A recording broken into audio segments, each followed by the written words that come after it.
আল্লাহ তাআলার পবিত্র দরবারে অশেষ শুকর,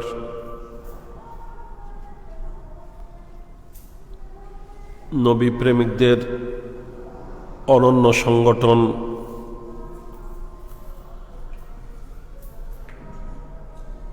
আশিকানে মুস্তাফা সাল্লাল্লাহু আলাইহি ওয়াসাল্লাম ভাটিয়ারি কদম রসুল শাখার উদ্যোগে এলাকাবাসী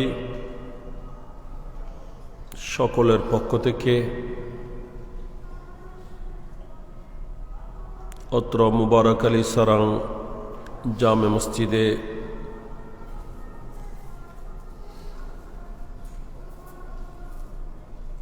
পবিত্র রবিউল সানি শরীফের বরকতময় নুরানি ছাঁদেও খতম জিকির, মিলাদ ও দোয়ার মাহফিল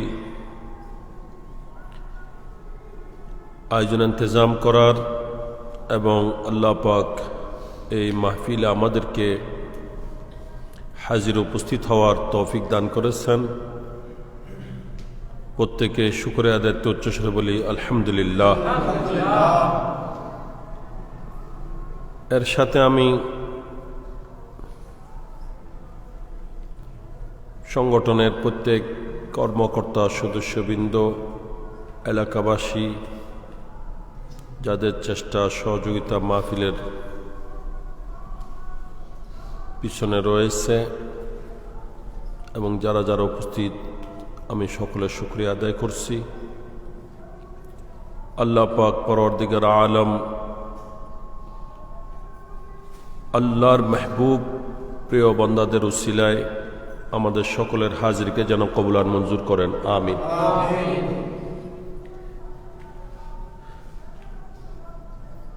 এটা আরবি বছরের চতুর্থ মাস,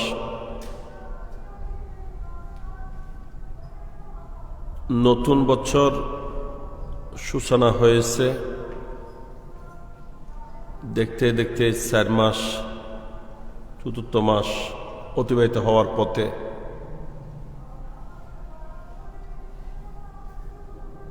আর এভাবেই আমার আপনার প্রত্যেকের হায়াতের বাজেট ঘাটতি হচ্ছে। জীবন দুনিয়ার যে হায়াত আমরা নিয়ে এসেছি,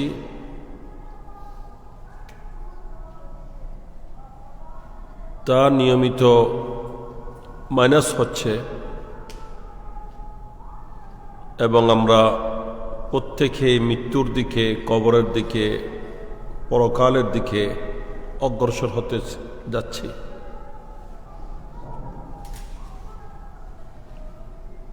এই দুনিয়া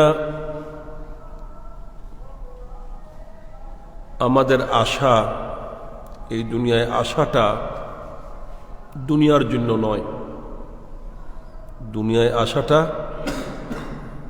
আমাদের দুনিয়ায় আশাটা দুনিয়ার জন্য নয়, বরং দুনিয়ায় আশাটা হচ্ছে আখিরাতের জন্য। দুনিয়ায় আশাটা আখিরাতের জন্য।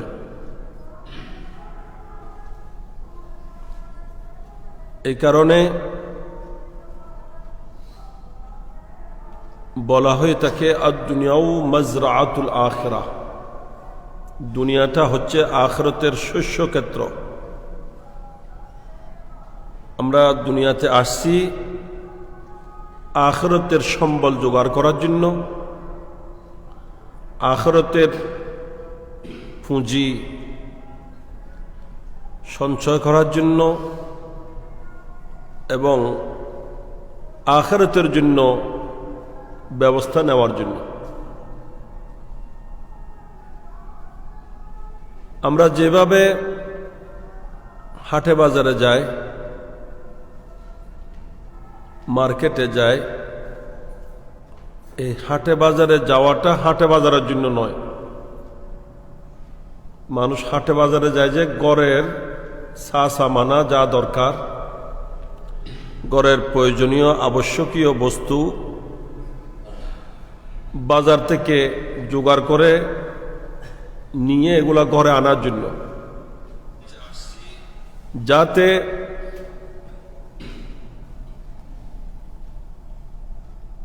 ঘরের প্রত্যেকটা কিছু ঘরের মধ্যে মজুদ থাকে, কোনো কিছুর যেন অভাব না হয়।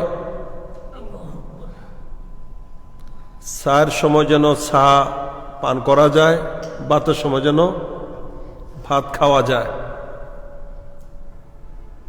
ওষুধের প্রয়োজন হলে যেন ওষুধও খাওয়ার সুযোগ থাকে, ওষুধ সেবনের সুযোগ থাকে। কাপড় চোপড় যা যা দরকার একজন মানুষের জীবনে, ঘরের সাংসারিক জীবনে যা যা দরকার, এগুলা প্রয়োজন মিটানোর জন্যই, প্রয়োজনীয় জিনিস সংগ্রহের জন্য বাজারে যাওয়া, ঠিক কিনা? যদিও বাজারে গিয়েছে বাজারের জন্য নয়, মার্কেটে গেল মার্কেটের জন্য নয়, নিজের ঘরের জন্য গিয়েছে। ঠিক তদ্রূপ এই দুনিয়ায় আসাটা আমাদের একেবারে অবিকল সেরকম। আমরা দুনিয়া আসছি যে এই দুনিয়ায় থেকে এই পার্থিব জীবনে আমাদের আখিরাতের জীবনে যা যা দরকার, সেই দরকারের মধ্যে যত রকমের দরকার আছে, প্রয়োজন আছে, ওখানে আমাদের নামাজের সওয়াবের দরকার হবে, রোজা সওয়াবের দরকার হবে, দান খয়রাতের সওয়াবের দরকার হবে, কোরআনে পাকের তিলাওয়াতের সওয়াবের দরকার হবে, সেখানে আমাদের জিকির ও আজকারের সওয়াবের দরকার হবে, আল্লাহর তসবিহ ও তাহলিল তাকবীর এগুলা সওয়াবের প্রয়োজন হবে।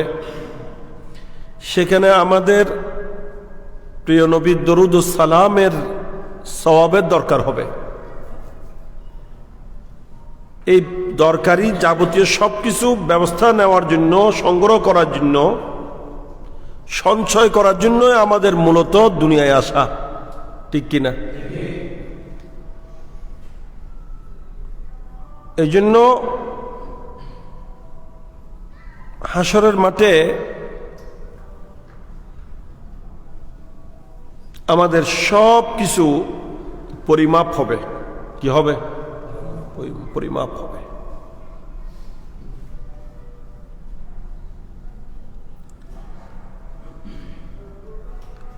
পরিমাপ করার জন্য হাসরের মাঠে আল্লাহ তাআলার কুদরতের পক্ষ থেকে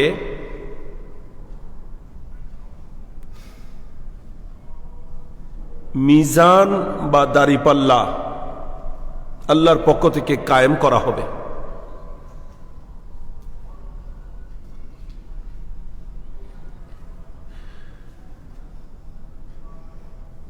এবং আমরা দুনিয়ার জীবনে যে আমলগুলা করছি, এই আমলগুলা সেটা নামাজ হোক, রোজা হোক, হজ হোক, যাকাত হোক, তাসবিহ তাহলিল হোক, জিকির আজকার হোক, কোরআনের তিলাওয়াত হোক, দান খয়রাত হোক, মা বাবার সেবা হোক, গরিব দুঃখীর সেবা শুশ্রূষা হোক,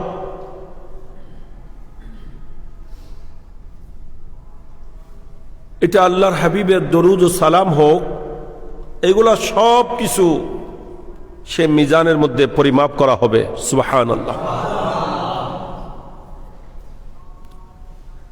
এই জন্য আল্লাহর প্রিয় নবী হুজুরে পাক সাল্লাল্লাহু আলাইহি ওয়াসাল্লাম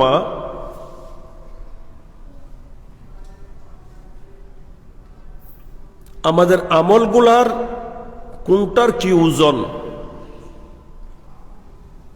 কোনটার কি ওজন, মিজানে কোনটা কতদূর হবে, এগুলো আমার নবী বর্ণনা করে দিয়েছেন। সুবহানাল্লাহ। যাতে আমরা সেই মোতাবিক ওইগুলো সংগ্রহ করি।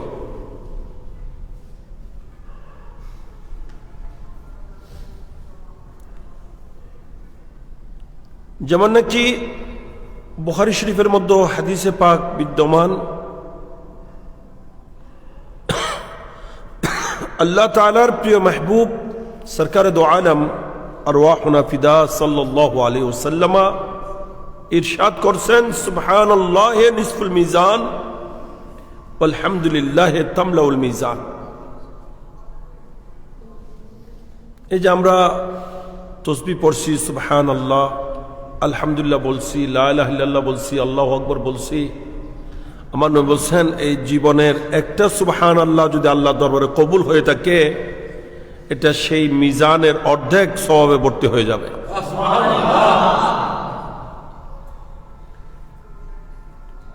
এবং আলহামদুলিল্লাহ এটা পুরা মিজানকে পরিপূর্ণ করে দেবে। হয়তো কেউ মনে করতে পারে মিজান মনে হয় ছোট হবে, স্কেল, এখানে পুরা গাড়ি ওজন করা হয় না, ট্রাক ওজন করছে না, হ্যাঁ, এরকম স্কেল হবে নাকি? মিজানটা কত বড় হবে? আল্লাহ নবী বলছেন মা বাইনাল মাশরিক ওয়াল মাগরিব, আল্লাহ যে মিজান কায়েম করবেন সেটা পৃথিবীর পূর্ব প্রান্ত থেকে পশ্চিম প্রান্ত, যত বড় আল্লাহর মিজানটা তত বড়। সুবহানাল্লাহ।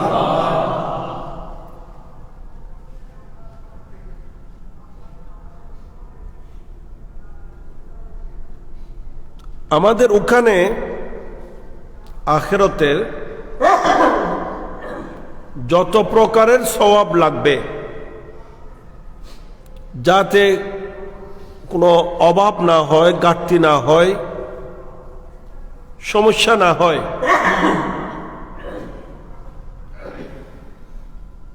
সেই মোতাবিক এই দুনিয়ার জীবনটাকে যাতে আমরা সব কিছু সংগ্রহ করে নিতে পারি, আল্লাহর নবী আমাদেরকে দয়া করে প্রত্যেকটা কিছুর কোনটা সওয়াবের পরিমাণ কি, এগুলা সব আমার নবী দয়া করে বর্ণনা করে গিয়েছেন। সুবহানাল্লাহ। যেমন নাকি আমরা জানাজার নামাজ আদায় করি, কি জানাজার নামাজের সওয়াব কত পরিমাণ? আমার নবী বলছেন জানাজার নামাজ, একটা জানাজা আদায় করলে আমলনামার মধ্যে 1 কিরাত সওয়াব দেওয়া হয়। সুবহানাল্লাহ। আর যদি জানাজা পরে চলে যায় না, জানাজা পরে চলে যায়নি, দাফন পর্যন্ত অপেক্ষা করেছে,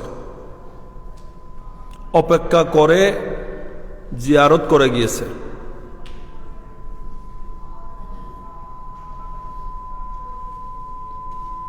এটা এমনি তো ময়তের অলি ওয়ারিসের প্রতি সহানুভূতি,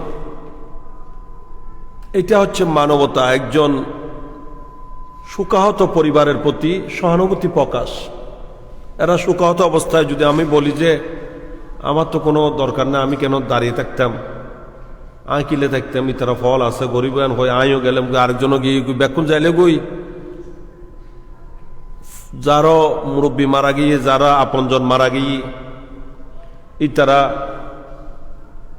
পেরেশানিত ফরিব না নফরিব। আর দেখা গেল যে এভারেজ বেকুন গিয়ে অল্প সংখ্যক মানুষ আছে, মন সুর হয়ে যাইব, ডর লাইব, নিজতে সুড় মন হইব, হাইরে বেকুন ফেলাই রে গেল গুই দিয়া না, মনত আইব না নোয়াইব। আর যদি বেকুন দলবদ্ধ হয়ে থাকে, এনার দ্বারাই অন্তর খুশি হইব, মন বড় হইব যে আহারে বেকুন আইলে মায়া মহব্বত গুজি আইলে খান বিপদের মুহূর্ত ফেলাই নেওয়া যায় গুই, বেকুন অপেক্ষা করার বই রই আড়ালে তে রই। ইয়েন হল দি ইসলামর শিক্ষা, ইয়েন ইসলামর শিক্ষা। আর নবী ইয়েন সদ্দুর গুরুত্ব দিউন। আল্লাহর নবী হুজুরে পাক সাল্লাল্লাহু তাআলা আলাইহি ওয়া আলিহি ওয়া আসহাবিহি ওয়াসাল্লাম ইরশাদ করছেন যে শুধু জানাজা পড়লে তো 1 কিরাত সওয়াব, আর জানাজার পর অপেক্ষা করে দাফনের পর জিয়ারত পর্যন্ত যদি অবস্থান করে, জিয়ারত করে যায়, তাহলে 2 কিরাত সওয়াব, ডবল সওয়াব। সুবহানাল্লাহ। সওয়াব কি হয়ে যাবে?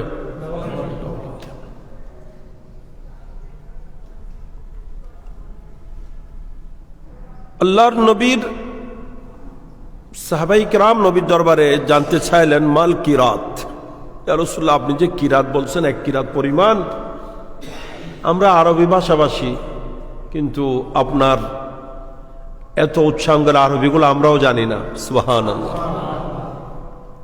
এত উচ্চাঙ্গের আরবি আমাদেরও জানা নেই। এটা আমার নবীর আল্লাহ প্রদত্ত জ্ঞান, ইলম। আমার নবীর জ্ঞান গরিমার সামনে আরবের বড় বড় জ্ঞানী গুণী পণ্ডিত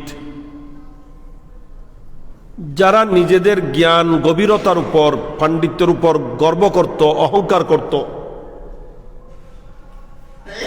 কারণ আমার নবী যে সময়ে জগতে শুভাগমন করেছেন সেই সময়ে আরববাসী, আরবের লোকেরা তাদের বেশি অহংকার ছিল ভাষার উপর। কিসের উপর? ভাষার উপর। এবং জগতে যে সময়ে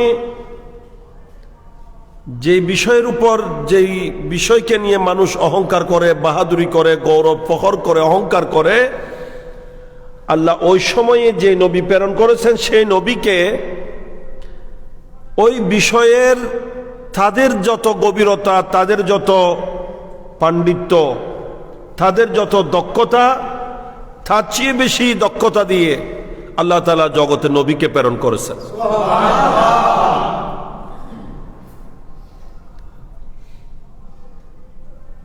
যেমন নাকি মূসা আলাইহিস সালামের সময়ে জাদুবিদ্যার বেশি অহংকার ছিল, রমরমা অবস্থা। সর্বত্র জাদুকরদের রমরমা, তাদের দাপট। এদের কাছে জগৎবাসী জিম্মির মতো, এরা জাদু দিয়ে সবকিছু করতে পারে। তখন আল্লাহ পাক সুবহানাহু ওয়া তাআলা আল্লাহর নবী সাইয়েদনা মূসা কালিমুল্লাহ আলাইহিস সালামকে জগতে প্রেরণ করেছেন এমন ক্ষমতা দিয়ে যে ওনার সামান্য মুজিজাতে, একটা মুজিজার সামনে পুরা জাদুঘর, জগতের সমস্ত জাদুকর স্তব্ধ হয়ে যাবে, মাথা নত করে। তাদের জাদুঘরদের জাদুগিরি মুহূর্তের মধ্যে গ্রাস করে নিতে পারে, এরকম পাওয়ার আল্লাহ তাআলা মূসা আলাইহিস সালামকে মুজিজা স্বরূপ দান করেছেন। জাদুকরদের জাদুগিরি দিয়ে একেবারে ভরপুর করে ফেলেছে। এগুলো সব কোরআনের ঘটনা। যে এরা গাছ, বাঁশ, লতা ফাতা, রশি, সুতা, রশি যা আছে সব একত্রিত করে জাদু দিয়ে সবগুলাকে বড় বড় সর্পে পরিণত করেছে, সাপ বানিয়ে ফেলেছে।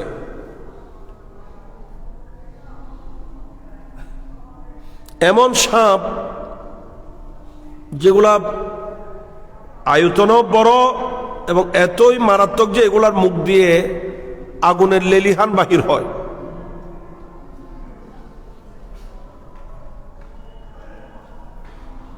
মানুষ মনে করছে যে মূসা আলাইহিস সালাম নাউযুবিল্লাহ স্তব্ধ হয়ে যাবেন, হতভম্ব হয়ে যাবেন। তখন আল্লাহ তাআলা বলছেন, এভাবে কিছুই হতে হবে না। ও আলকে মা ফি ইয়ামিনিক তালকাফু মা সানাউ ইন্নামা সানাউ কাইদু সাহির আলা ইউফলিহু সাহিরু হাইসু আতা। আল্লাহ তাআলা মূসা আলাইহিস সালামকে বলছেন যে মূসা, কোনো টেনশন করতে হবে না। আমি আপনার হাতে যে লাঠি দিয়েছি, আপনার হাতে যে লাঠিটা আছে, আলকে, এটাকে নিক্ষেপ করুন, এটাকে জমিনে রাখুন। মাফি ইয়ামিনিক, ইয়ামিন মানে ডান হাত। আপনার ডান হাতে যেটা আছে এটা কি করে দেন, মাটিতে রাখুন। কি হবে? তালকাফু মা সানাউ, তারা যা বানিয়েছে সবগুলাকে মুহূর্তের মধ্যে গ্রাস করে ফেলবে। সুবহানাল্লাহ। তালকাফু আরবিতে খাওয়াকে বলা হয় আকল, তাকুলু। আল্লাহ তাআলা তাকুলু বলেন না, আল্লাহ বলছেন তালকাফু। তালকাফু মানেও খাওয়া, তাকুলু মানেও খাওয়া, পার্থক্য আছে। তাকুলু মানি সাবিয়ে সাবিয়ে খাওয়া, দাঁত দিয়ে কেটে কেটে খাওয়া, আমরা যেভাবে খাই। আর থালকাফু মানি গিলে ফেলা, সাবানো টাবানো নাই, ওখানে কাটাকাটি নাই, ডাইরেক্ট পুরাপুরি এক এক গ্লাসের মধ্যে পুরা পুরা ঢুকাই ফেলা। আল্লাহ তাআলা বলছেন, মূসা আপনার হাতের লাঠিটা ফেলেন, এইটাই তাদের বানানো সমস্ত জাদুকে, লক্ষ লক্ষ সর্পকে এক গ্রাসের মধ্যে গিলে ফেলবে। সুবহানাল্লাহ। তালকাফু মা সানাউ ইন্নামা সানাউ কাইদু সাহির। তারা যা কিছু বানিয়েছে এগুলা জাদুর মন্ত্র মাত্র। এগুলা কিন্তু মানুষকে চোখে ধুলা মেরে করা হয়, এগুলা বাস্তব কিছু না। এগুলা মুহূর্তের মধ্যে নিচ্ছিন্ন হয়ে যাবে। মূসা আলাইহিস সালামের লাঠি রাখার দেরি। এদের কি সর্প, এদের সব সর্প ওনার একটা গ্রাসে পরিণত হয়ে গেছে। ওনার লাঠির যে সোবান মুবিন হয়েছে, কোরআন যেটাকে বলছে, সেই সোবান মুবিনের একটা গ্রাস হয়ে গেছে। এক গ্রাসের মধ্যে সব শেষ করে ফেলেছে। জাদুঘররা সবাই সিজদায় পড়ে গেছে। সুবহানাল্লাহ।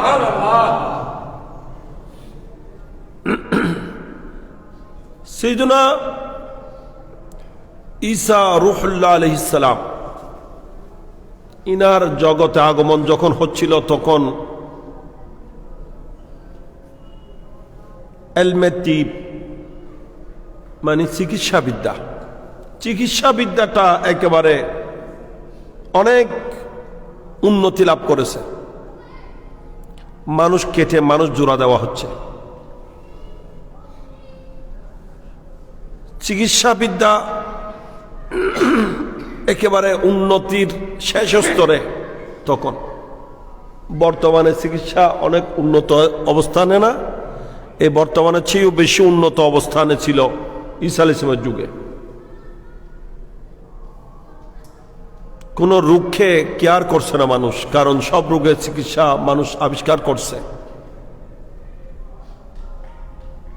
সেই মুহূর্তে আল্লাহ তাআলা ঈসা আলাইহিস সালামকে যখন জগতে পাঠাচ্ছেন, তখন ওনাকে এমন মুজেজা দিয়েছেন যে ওনার মুজেজার সামনে সমস্ত চিকিৎসাবিদ্যা হার মানতে বাধ্য হবে। সুবহানাল্লাহ।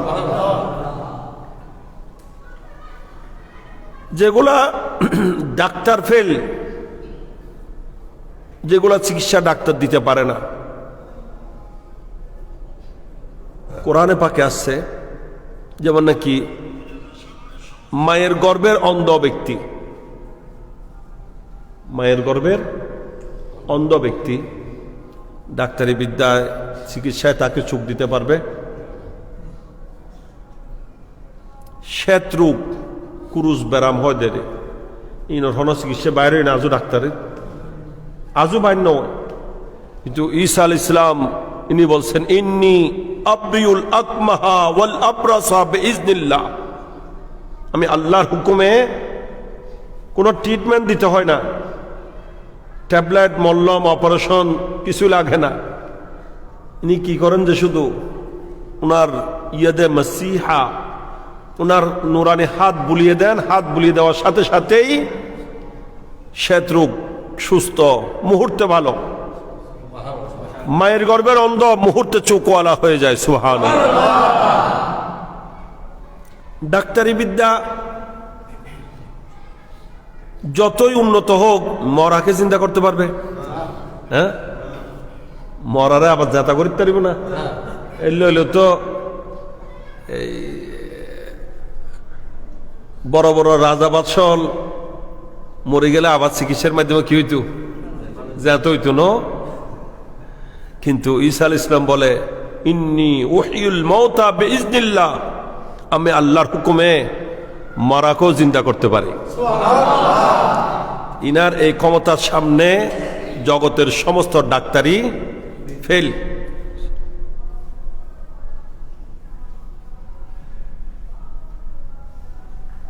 এই ডাক্তারি বিদ্যা সব স্তব্ধ হয়ে যায়। সেরকম মুজিজা আল্লাহ তাআলা সাইয়েদনা ঈসা আলাইহিস সালামকে দান করেছেন। সুবহানাল্লাহ। আলাউদ্দিন এডাই ও দেরি এসে বলে ফিসে বইবে না।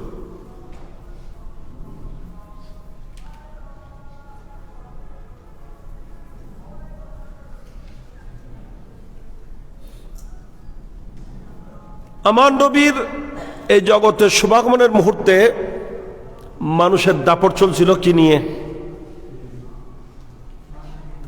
বলে গিয়ে বাসা নিয়ে, জ্ঞানের বাসার পাণ্ডিত্য, যেগুলাকে বলাগত ফসাহত বলে। বলাগত ফসাহত মানে হলো ভাষা শাস্ত্র। এগুলো আরবিতে মাদ্রাসায় এগুলো পড়ানো হয়, ভাষা শাস্ত্র পড়ানো হয়। বলাগতের উপরও অনেক কিতাব আছে, ইন্টারে ডিগ্রিতে মাদ্রাসা লাইনে এগুলা পাঠ দেওয়া হয়। সে সময়ে পুরা আরববাসীর অহংকার ছিল ভাষা নিয়ে, পাণ্ডিত্য নিয়ে, জ্ঞান গভীরতা নিয়ে। যাচ্ছে যে বেশি জ্ঞান গভীর বক্তব্য দিতে পারে, পাণ্ডিত্যপূর্ণ কবিতা লিখতে পারে, এটা নিয়ে অহংকার। এদের অহংকার এত এত বেশি হয়ে গিয়েছিল যে এরা বলতো যে নাহনুল আরব অকুল্লুহাল আজম, আমরা একমাত্র জগতে কথা বলতে পারি, আর সবাই বুবা। আর সবাই বুবা। আমাদেরকে তারা কি বলতো? বুবা বলতো। মানুষ সব বাকি ভাষাভাষী যা আছে এগুলো সবাই বুবা, আমরা একমাত্র কথা বলতে জানি। কারণ আরবি ভাষার ব্যাপকতা এত বেশি, এগুলা অন্য কোনো ভাষাতে এত ব্যাপকতা নেই। যেমন নাকি উটকে বাংলা ভাষায় শুধু উট বলবে যে রে, আর কি বলবে?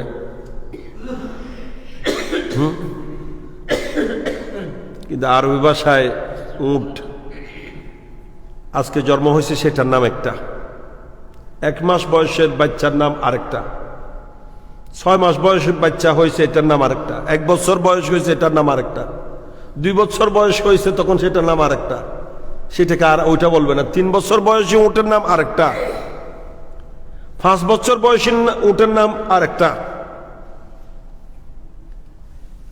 বাচ্চা গর্ভে ধারণ করেছে সেই উটের নাম একটা, প্রথম বাচ্চা দিয়েছে সেটার নাম আরেকটা, দ্বিতীয় উট বাচ্চা দিয়েছে সেই তখন নাম আরেকটা হয়ে যাবে।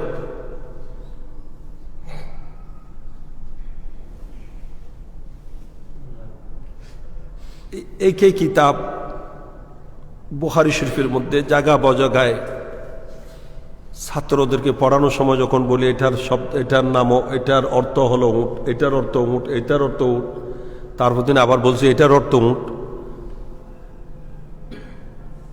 আমি শুরুতে তাদেরকে বলছিলাম তোমরা এক কাজ করি, উটের শব্দ কটা আসছে, উট আরবি কয়টা একটু নোট করে রাখি। এখন প্রায় 17টা পর্যন্ত গিয়েছে। কয়টা? এরা বলছে হুজুর আর কয়টা আসবে? শুধু উট আরবি 17টা পর্যন্ত। এগুলো আবার প্রত্যেকটার পার্থক্য আছে। এই ধরনের কোনো ভাষা আছে? অন্য কোনো ভাষার মধ্যে এত ব্যাপকতা নেই।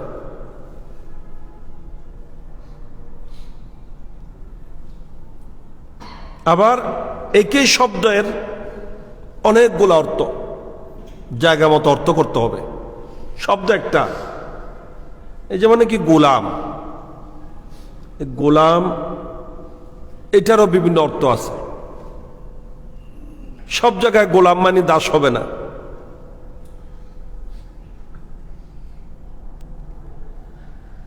তো যাক, খাচ্ছে কে বেশি পাণ্ডিত্যপূর্ণ কথাবার্তা বলবে, কবিতা আবৃত্তি করবে, শেয়ার আশার লিখবে,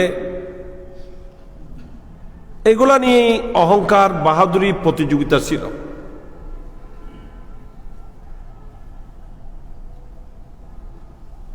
এমনকি বাৎসরিক মেলা হতো, কি হইতো যে এই মেলাতে কিসের প্রতিযোগিতা চলতো? কবিতার, শেয়ার আশারের। একজন একটা কবিতা আবৃত্তি করবে, সেটার সাথে মোকাবেলা করে আরেকজন আরেকটা পড়বে, ওইটা মোকাবেলাতে আরেকজন আরেকটা বলবে। এমন কারো কোনো কবিতা যেটার মোকাবেলা কেউ করতে পারেনি, যেটার মতো আরেকটা কবিতা কেউ পেশ করতে পারেনি, সেই সবচেয়ে বড় বিজয়ী হবে, তাকে পুরস্কৃত করা হবে।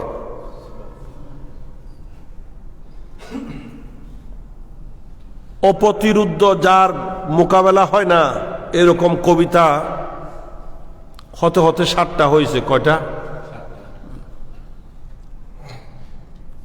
এগুলা, এই 7টাকে একসাথে বলে সবা মুআল্লাকা। সবা মানে 7, মুআল্লাকা মানে ঝুলন্ত। এই 7টা কবিতাকে নিয়ে আল্লাহর ঘর খানায় কাবার গিলাফের সাথে ঝুলিয়ে দিয়েছিল তারা। এটা হচ্ছে ওপেন চ্যালেঞ্জ, যে আমাদের এই কবিতার সাথে কারো কবিতা কেউ এগুলোর সাথে কি করতে পারবে না, মোকাবেলা করতে পারবে না, এগুলার মতো অন্য একটা কবিতা বানিয়ে দিতে পারবে না।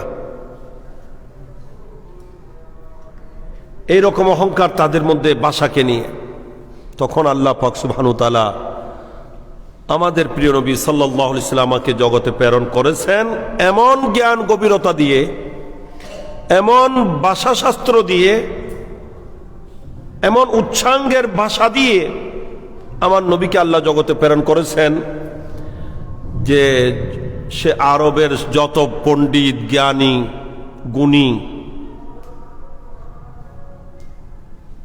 সবাই মাথা নত করেছে, সবাই আমার নবীর ভাষার সামনে হার মেনেছে।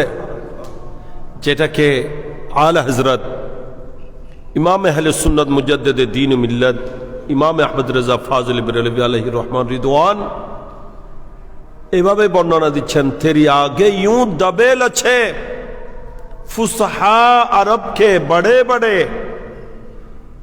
कोई जान मुंह में जुबान ही नहीं जिस्म में जान ही। যে ইয়া রাসূলুল্লাহ, আপনার সামনে, আপনার জ্ঞান গভীরতার সামনে, আপনার ভাষার সামনে, আপনার পাণ্ডিত্যের সামনে আরবের যারা বড় বড় জ্ঞানী গুণী ভাষা শাস্ত্র নিয়ে অহংকার করত, তারা সবাই আপনার ভাষার সামনে এমন ভাবে মাথা ঘুরিয়ে ফেলেছে, লেজ ঘুরিয়ে ফেলেছে, যে কেউ দেখলে মনে হবে যেন, কেউ দেখলে তাদেরকে মনে করবে যে এদের মুখে কথা বলার জোবানও নেই, এরা নিজেরাই কথা বলতে জানে না মনে হয়। কুই জানে মুহ মে জুবান, এদের মুখে মনে হয় কি নাই, জুবান নাই, জিব্বা নাই। কথা কি দিয়ে বলে যে? জিব্বা দিয়ে।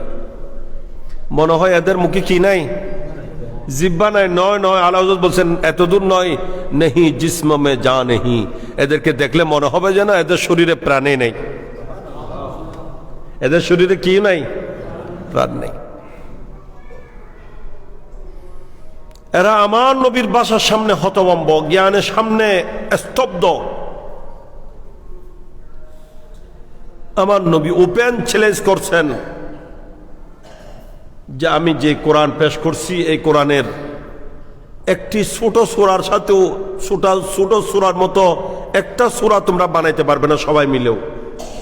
তোমাদের যত সহযোগী আছে সবাইকে মিলে, সবার সহযোগিতা নিয়েও কোরআনের একটি সূরা মোকাবেলা করতে পারবে না। সুবহানাল্লাহ। আমার নবী কি রাত বলেছেন, এইভাবে অনেক অনেক অনেক শব্দ আছে। তো সাহাবায়ে কেরাম ইনারা আরবি, কিন্তু ইনারা বলছেন ইয়া রাসূলুল্লাহ আমরা তো কিরাত কি জিনিস বুঝছি না। আমার নবী বলছেন এটা মিসলু জবলে উহুদিন, উহুদ পর্বত, উহুদ পাহাড় যত দূর ভারী, এত দূর ভারী ওজন, সওয়াবের নাম হচ্ছে এক কিরাত। সুবহানাল্লাহ।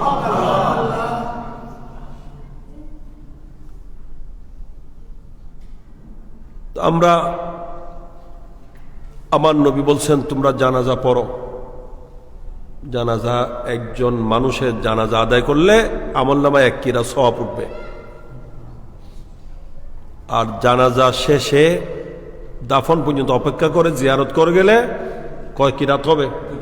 2 কিরাত, ডবল সওয়াব আমলনামায় লিপিবদ্ধ হবে। এইভাবে প্রত্যেক কিছুর কথা আমার নবী কেন বলছেন? যাতে আমরা এই দুনিয়ায় থাকে এগুলো সব সংগ্রহ করে নিতে পারি, আখিরাতে যেন আমাদের কোনো কিছুর ঘাটতি না হয়, সওয়াবের অভাব না হয়। ওই যে বাজারে গিয়েছি, বাজার থেকে আমার যা যা লাগবে ঘরে, সাবান লাগলে সাবান, পাউডার লাগলে পাউডার, এখন শীতকাল আসছে কি লাগবে? ভেসলিন লাগবে, হ্যাঁ, আরো যা যা কিছু দরকার, এই শ্যাম্পুর প্রয়োজন হলে শ্যাম্পু, চাউলের প্রয়োজন হলে চাউল, ডাল, চিনি, মশলা, তৈল, এই গুস্ত, মাংস, তরি তরকারি, যাবতীয় সব কিছু যাতে আমার ঘরে কোনো অভাব না হয়, প্রয়োজনে যাতে কারো সামনে হাত পাততে না হয়, যাতে আমার ঘরে সব কিছু রেডি থাকে, যথাসময়ে আমি সব কিছু যাতে পেতে পারি, কোনো অভাবে যেন না পড়ি, সমস্যা যেন সম্মুখীন না হই, সেই জন্য বাজারে গিয়ে যা যা লাগবে সব নিয়ে আসে কিনা। এখন বাজারে গিয়েছে ঘরের প্রয়োজনীয় জিনিস আনার জন্য, কিন্তু সে বাজারের মধ্যেই মগ্ন হয়ে গেছে। বাজারে ওখানে ওষুধ বিয়ারি আছে না, ওষুধ ব্যাপারে, সে বিভিন্ন কিছু দেখাচ্ছে, তাদের বক্তব্য তো আকর্ষণীয়, এমনভাবে কথা বলে যে শুনতে চায় না এরকম মানুষও দাঁড়িয়ে যায় শোনার জন্য। হ্যাঁ, এমনভাবে ক্যাম্পাস করবে যে মনে হবে মদ ছাড়া সব রোগের ওষুধ সে দিয়ে দিবে, মুহূর্তের মধ্যে ভালো হয়ে যাবে, জগতে আর কোনো ডাক্তারের কাছে জীবনে যেতে হবে না। ঠিক কিনা? আছে না বোধ?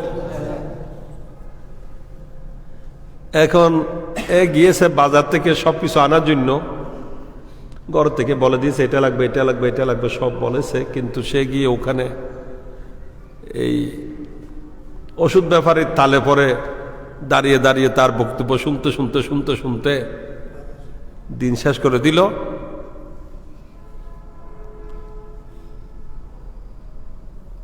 এখন তার খপ্পরে পরে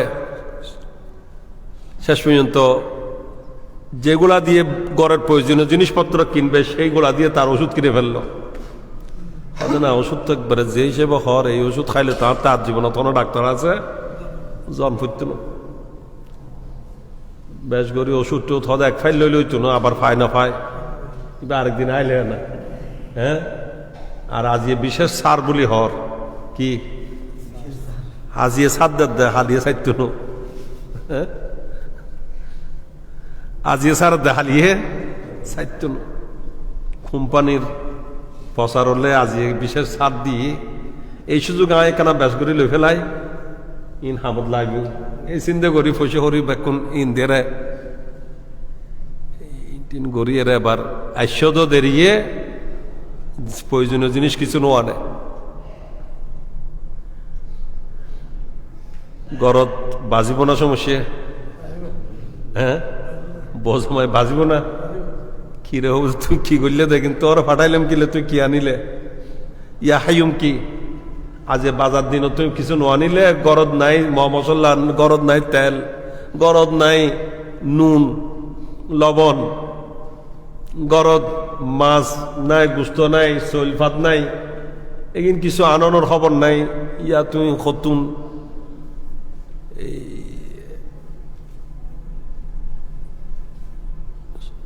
ইতে তো উন্ডি ওষুধ বিহারির এগিন উনতে উনতে এতে তো বাজারত প্রায় জিনিস বেচ গি গই আছে তো যারা জুড়ো তে কিছু ফাইল ঠিয়া থাইল কিনিব তো কি বালা জিনিস না যারা জুড়ো, এই যারা জুড়ো এগিন লই আইলে বউর ফরকা জানো নদিব না, বউর বকানি শুনো নকরিব না।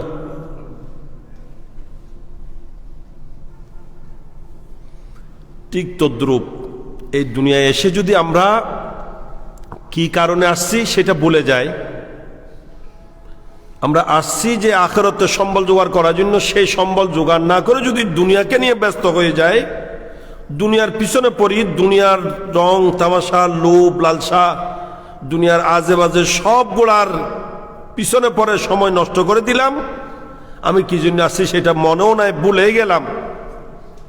জোগাড় করা তো দূরের কথা, সেটা ভুলে গেলাম।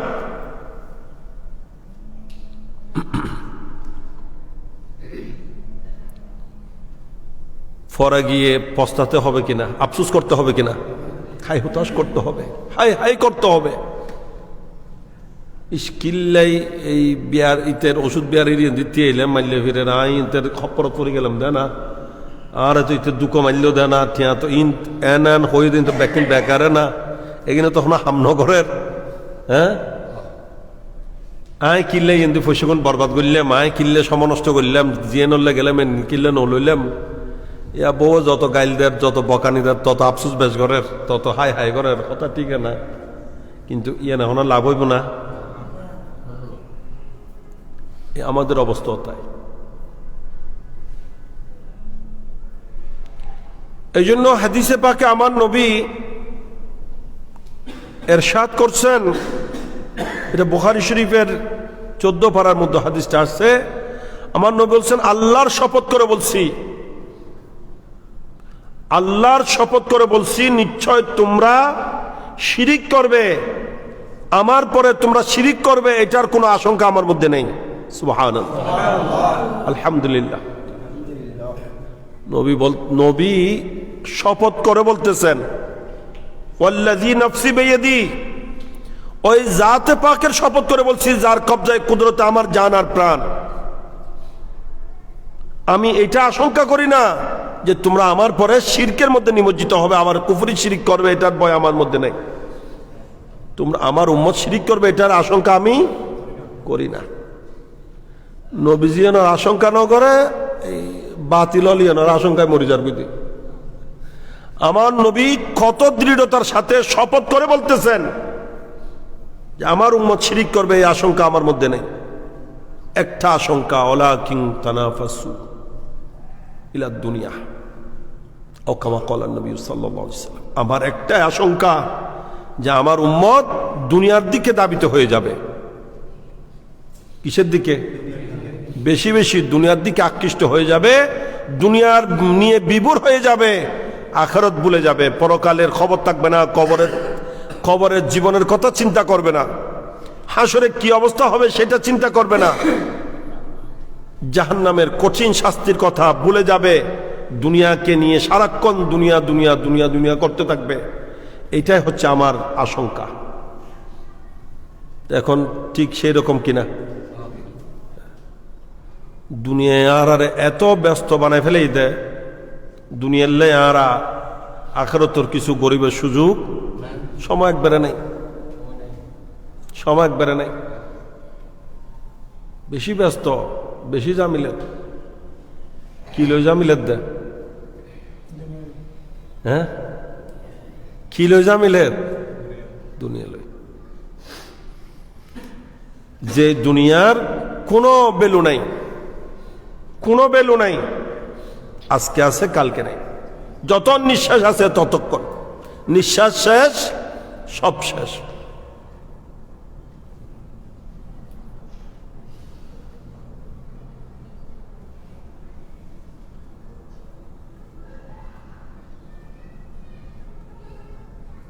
আল্লাহ পাক পরওয়ারদিগার আলম আমাদের মধ্যে পরিবর্তন দান করুক। আমরা যেন কি উদ্দেশ্যে দুনিয়ায় আসছি সে কথা যেন মনে থাকে। আমরা আসছি আখিরাতের সম্বল জোগাড়ের জন্য, সে আখিরাতের সম্বলটা যেন ঠিকভাবে জোগাড় করি, যাতে ওখানে গিয়ে আল্লাহর পক্ষ থেকে ফেরেশতারা আমাদেরকে দীক্ষা না দেয়। এগুলা যারা দুনিয়ার প্রতি আকৃষ্ট হয়ে, দুনিয়া নিয়ে বিভোর হয়ে, আখিরাত ভুলে গিয়ে দুনিয়ার জন্য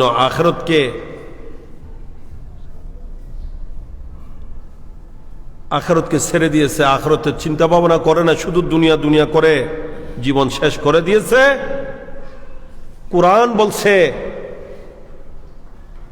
তাদেরকে আল্লাহর পক্ষ থেকে বলা হবে জাহান্নামে নিক্ষেপের জন্য। কোথায়? জাহান্নামে। হারনি বেতে তো ব্যস্ত যাইবেলে কোনো জোগাড় সম্বল নাই। বহুত তো আছে দে এই দুনিয়ার প্রতি আকৃষ্ট ইয়েরে, দুনিয়ার প্রতি ধাবিত ইয়েরে, হালাল হারামর পর্যন্ত চিন্তা নেই। সুদর ব্যবসা লাগাতে আছে না, ব্যাংকর লই সুদ লই, এনে সুদ লই, অনে লই, এনে লই, কিল্লে গরর হাল্লে গরর দে।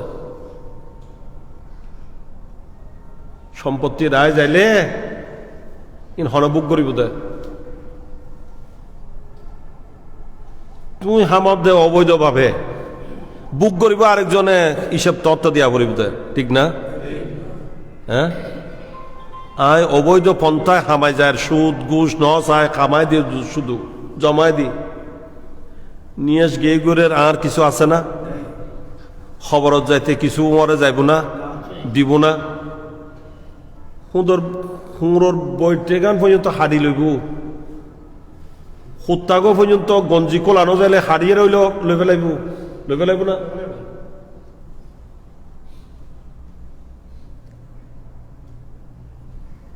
তেলেই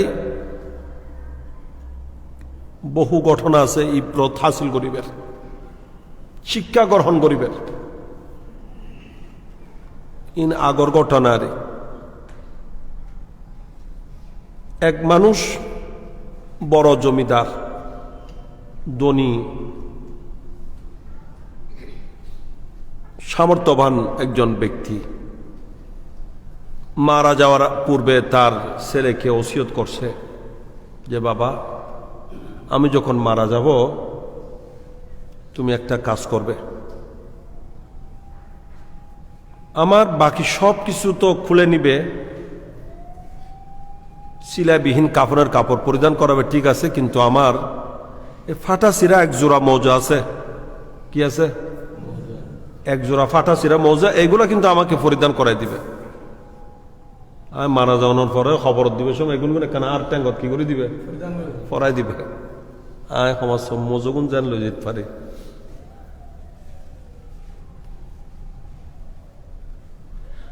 বেশি কিছু না, আমার কোট, ফ্যান, পাঞ্জাবি, পায়জামা, উন্নত মানের যত কাপড় চোপড় আছে সব তো রেখে দিবে। নতুন মৌজা না, আবার যেগুলো আমার অনেক পুরাতন, ফেটে ছিঁড়ে গেছে, ফাটা ছিঁড়া, এই মৌজাগুলো একটু আমাকে পরিধান করাই দিবে। এইগুলা আমার পায়ে ফরিয়ে দিবে, আমি এগুলা নিয়ে কবরে যাব। আচ্ছা ঠিক আছে, বাবা বলছে, ছেলে বাবাকে অসুস্থ অবস্থায় যায় অবস্থা, এই সময় আর এগুলা নিয়ে কিছু মার্কেটিং করে নাই। এখন বাপ মারাই গেল, মারা যাওয়ার পর ছেলে এবার বাবার গোসল করাইলো, কাফনও পরিধান করলো। ওই বাবার কথাটা মনে পড়ছে, কিনা আমার বাবা তো বলছিল কি করার জন্য, আমার বাবার ওই ফাটা চিরা মোজা যেগুলো দেখাই দিয়েছিল এগুলো একটু ফরাই দেওয়ার জন্য বলছিল। এখন এটা ফরাইতে পারবো কিনা, আমার বাবা তো ওসিয়ত করেছেন।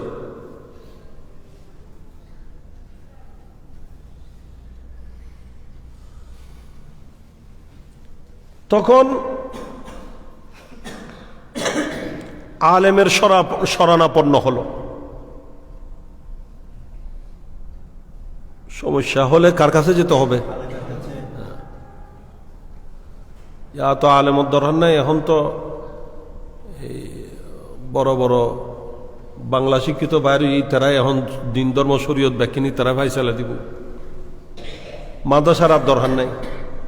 অ্যাডভোকেট হয়েছে প্রধান বক্তা, কি বাংলা শিক্ষিত, ইংরেজি শিক্ষিত আলেমর বোয়াই ইবে প্রধান বক্তা হিসেবে ওয়াইজ করে। নাউজুবিল্লাহ না, হালাল না হারাম? হ্যাঁ, সম্পূর্ণ হারাম, সম্পূর্ণভাবে হারাম। কিন্তু বড় পরিতাপের বিষয়, বড় বড় আলেম মুখের মধ্যে লাগাম লাগিয়ে ফেলেছে, মুখের মধ্যে লাগাম লাগিয়ে ফেলেছে, চাকরির বয়ে কথা বলে না। আলেমও নিজে বসে থাকে আর অ্যাডভোকেট দিয়ে ওয়াজ করায়। এই আলেমদেরকে কি আল্লাহর সামনে জবাবদিহি করতে হবে না?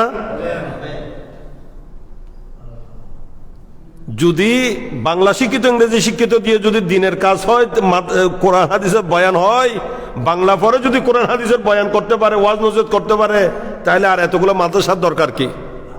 জামিয়া আহমদিয়া সুন্নিয়া আলিয়া মাদ্রাসার প্রয়োজন আছে? আর বানুবাজার মাদ্রাসা, কদম রসুল মাদ্রাসার দরকার আছে? আর মাদ্রাসা কিন্তু আর জসিমুজুত্তর এত কষ্ট করে আল্লাহ আমার কোনো অনেক প্রয়োজন তো আছিল।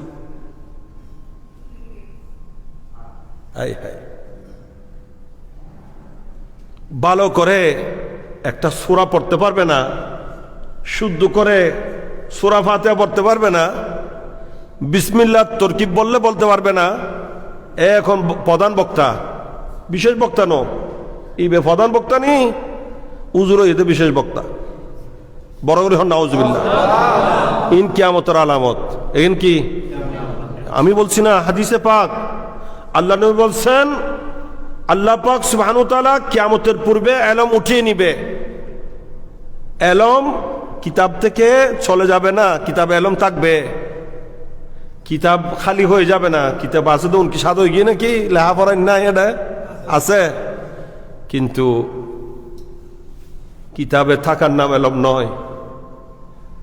এলম আলেম থাকার নাম এলম। এই জন্য আমার নবী বলছেন, বেকবজিল উলামা, আল্লাহ জগৎ থেকে বড় বড় আলেম নিয়ে যাওয়ার মাধ্যমে এলম উঠিয়ে নেবে। কিতাবের গায়ে কিতাব থাকবে, কিতাব পড়ানোর কোনো মানুষ থাকবে না। এক লাইন কিতাবের এবারও থল করিতে ফলরে কিতাব বুঝে দিতে পারত না, হল গ্রন্থ দূর হতা এবারও ফরিতে পারত না। এখন এগুনে আল্লামা, এগুন কি আর মনে করতে আই বড় ওগুন মল্লা এলে বোধ গদ্দি নসীন শ্রদ্ধা জনসিনী মনে করতে মাথাত ফরাত দেবে কি মল্লা এই দেখি ব্যাগ কিছু ফিরে খামেল অমুক সমুক ব্যাগ কিনতে গৌসে জমান কুতুবে দৌরান ব্যাগ কিনতে।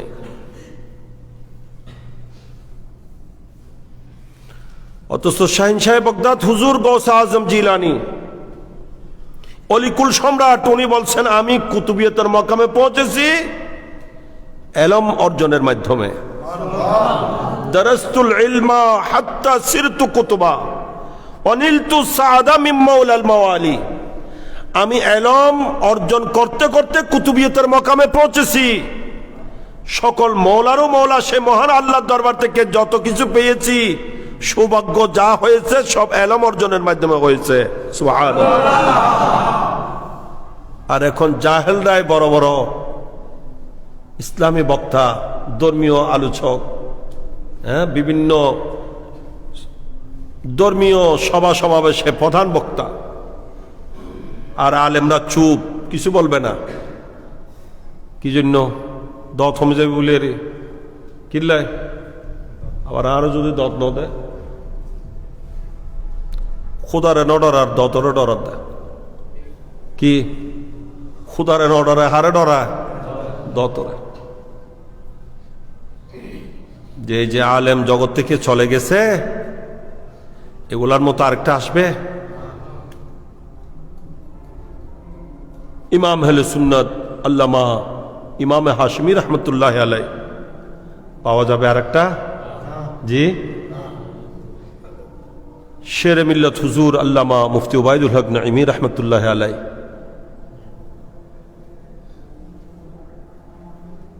পাওয়া যাবে।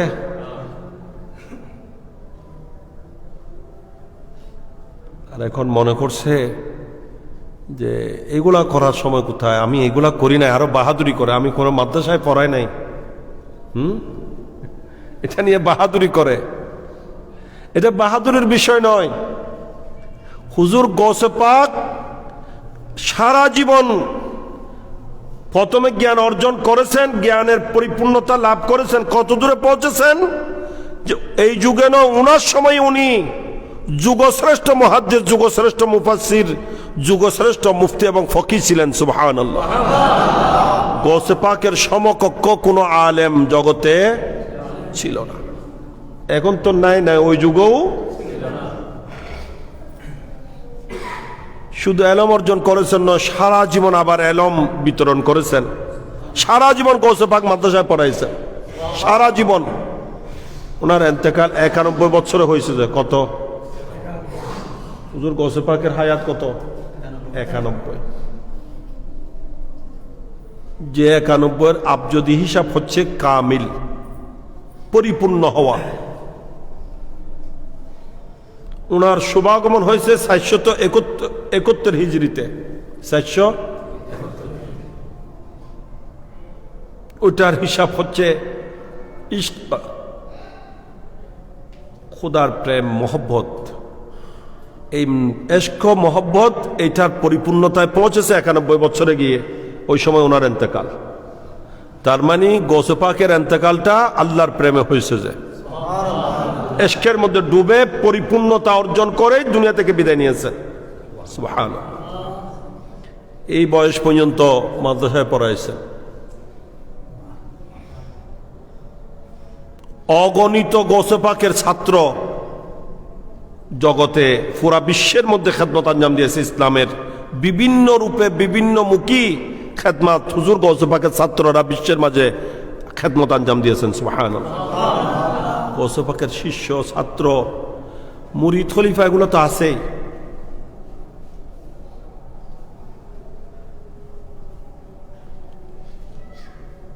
এলম উঠে যাবে কিসের মাধ্যমে? আলেম বিদায়ের মাধ্যমে। এখনো এমন কিতাব আছে যেগুলা পড়ানোর মানুষ নাই, যেগুলো পড়ানোর মানুষ নাই। যেই কারণে সরকার এগুলো আস্তে আস্তে সিলেবাস থেকে বাদ দিয়ে দিয়েছে। আমরা পড়েছি মুখতাসরুল মানি, এখন সিলেবাসে নাই। আমরা পড়েছি সরেজামি, এখন সিলেবাসে নাই। আমরা পড়েছিলাম দিওয়ানে আলী, এগুলো এখন সিলেবাসে নাই। এগুলো মাদ্রাসায় নাই, এখন আর পড়ানো হয় না। কারণ কে পড়াবে? পড়ানোর মানুষ নেই। এইভাবে এলম উঠে যাবে। আমার নবী বলছেন এলম উঠে যাওয়ার পর কি হবে? এটাই কিয়ামতের আলামত। ইত্তাখাযান নাসু রুউসান জুহালা। মানুষরা জাহেলদেরকেই আলেম মনে করবে। বাঙ্গাল সাঙ্গাল এগুলাকে বড় বড় প্রধান বক্তা বানাবে। এগুলাকে দিয়ে কি করবে? ধর্মীয় আলোচনা করাবে। ফাস্তাফতু, এদের কাছে ফতোয়া চাইবে, সমস্যার সমাধান চাইবে। ওয়া ইল্লে কেন গজুমি ইল্লে অর্ধে কেন হইব? তো কেন করিব? ফাফতু বেগের আলমিন। ইবে তো বড় বক্তা, এদের হাসে একখান কোয়েশ্চেন দিলে ইবে হদায় যদি নজানি বলি হই, কারণ মান সম্মানের ব্যাপার। তাহলে নজানিয়েরও কি দিয়ে দিব?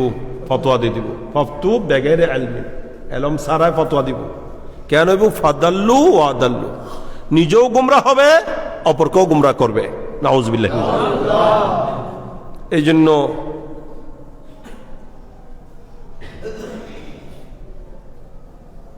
শরীয়তের, ইসলামের ধর্মীয় বিষয়াদি এগুলা কার থেকে জানতে হবে? যারা ধর্মীয় জ্ঞানে পরিপূর্ণতা অর্জন করেছে তাদের থেকে জানতে হবে। আল্লাহ তাআলা বলেন ফাসআলু আহলা যিকরে ইন কুনতুম লা তা'লামুন। ফাসআলু, তোমরা সওয়াল করো, জানার জন্য যাও, প্রশ্ন করো। কাকে? আহলা যিকির। এখানে আহলাল ইলম বলেন না আল্লাহ। আল্লাহ বলেন আহলে যিকির। যারা যিকির মানে যারা শুধু এলম নয়, এলম মতো আমল করে চলে। আলেমে বা আমল, জিকির ফিকির দুটোটা আছে যাদের মধ্যে। আমার আব্বাজান কেবলা রহমতুল্লাহ আলাই এটার ব্যাখ্যার মধ্যে দুবাই সোনাপুর মসজিদের মধ্যে তকরির মধ্যে বলেছিলেন যে যাদের মধ্যে দুইটা ফা থাকবে। কি থাকবে? ফা, দুইটা ফা। ফ্যান আছে না? ফা কফ খাফ। আমার আব্বাজান কেবলা রহমতুল্লাহ আলাই এই আয়াতের ব্যাখ্যার মধ্যে বলেছিলেন আহলে জিকির কারা? বলে যে যার মধ্যে দুইটা ফা থাকবে। এক ফা মানে ফরমানে মুস্তাফা, ফরমানে মুস্তাফা। আর এক ফা মানে ফাইজানে মুস্তাফা।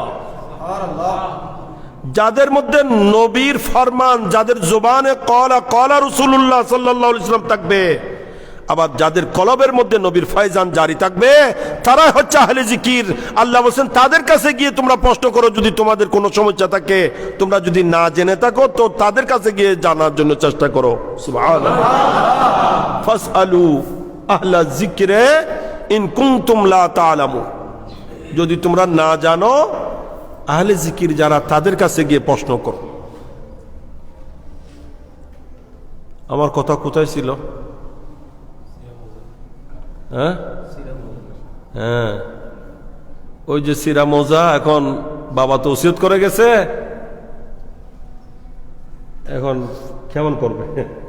আর বাবা তো ওই যে সিরা মোজা এখন ফরাই দিবেন লাই ওপু তাহার আর কিছু নদীস আর সমসম এক জোড়া ফাড়া সিরে মজু আছে দেখুন করে কেন ফরাই দিস ইতে ফরাই যাতে দিয়ে এখন ব্যাকুনে কি রহ তুই কি আমলে হদ আর বাবা কই হদ কইল কি দিতে পারবি নি? এলে কি সিস্টেম আছে না? এলে কি সিস্টেম আছে না? হদ না আর বাবা তো ওসিয়ত করে গিয়ে আর হদ মরার আগে মরিবের আগে হয়ে গিয়ে দেয়, মরিবের আগে হয়ে গিয়ে দেন ফরাই দিবার লাগে সমস্যা বাজ্যে এখন খার হাসে যাইব আলেমন হাসে, আলেমন হাসে গিয়ে আলেম তুমি মুই আলেমন হাসে যাইলে হইব না, উপযুক্ত আলেম লাগবে। আলেম আলেম বলি মুলি সাহেব বলি ব্যাকুনকে এক সমান না?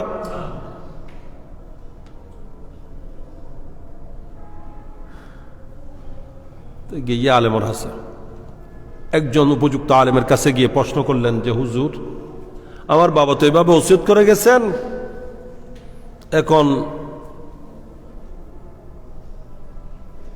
আমি মোজা ওই এক জোড়া মোজা তো আমার বাবাকে ফরাই দিছি, এখন মানুষ আপত্তি করছে, এ ব্যাপারে আপনার থেকে সমাধান নেওয়ার জন্য আসি। তখন ওই আলেম বলে না, তোমার বাবা এই ধরনের ওসিয়ত করলেও এটা করা যাবে না। বলো হুজুর একেবারে ফাটা সিরা, কেমন দামি না, নতুন না, ইনটেক তো না, ভালো না, ফাটা সিরা, এগুলোর কোনো মূল্য নাই, এগুলোর কোনো কেউ কাউকে মক্ত দিলেও নিবে না এরকম বলে না। এরপরও কাফন ছাড়া, কাফনের কাপড় ছাড়া অন্য কিছু পরিধান করার কি নাই, অনুমতি নাই, শরীয়ত এলাও করবে না।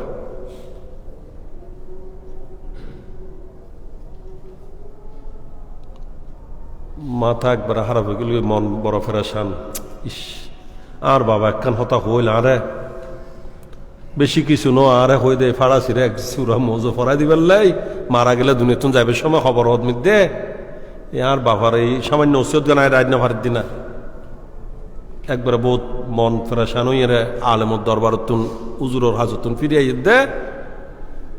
ফিরে আসার সময় মন ফেরাসান দুঃখিত একজন আরেকজন তার বাবার সমবয়সী মানুষের সাথে দেখা হয়েছে।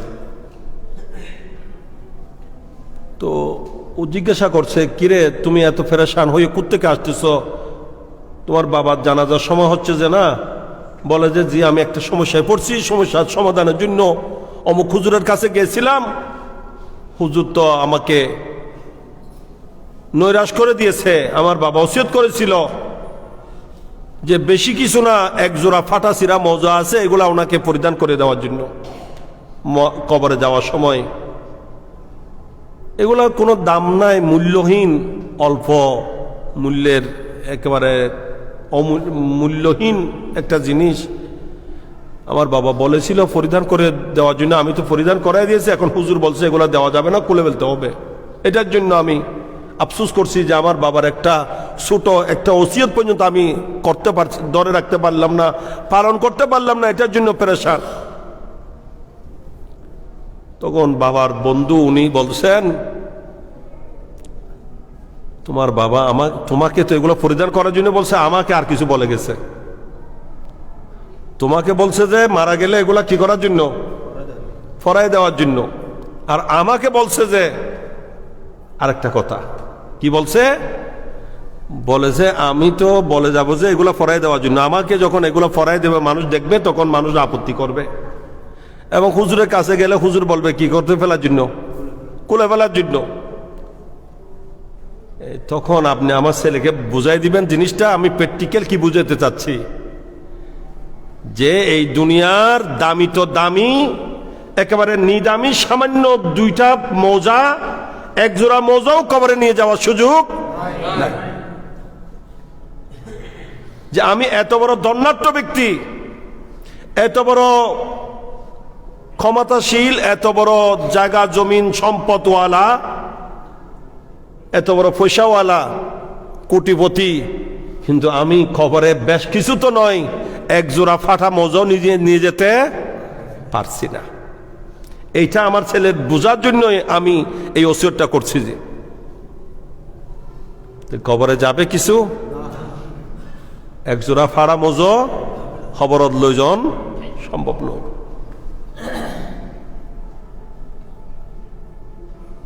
আল্লাহ পাক আমাদেরকে বোঝার তৌফিক দান করুন। আমরা যেন দুনিয়াকে নিয়ে মগ্ন না হই, একটু আখিরাতের ভাবনা করি, কবরের কথা চিন্তা করি, হাসরের মাঠে কি অবস্থা হবে সেই কথা যেন একটু ভাবনা করি, চিন্তা করি।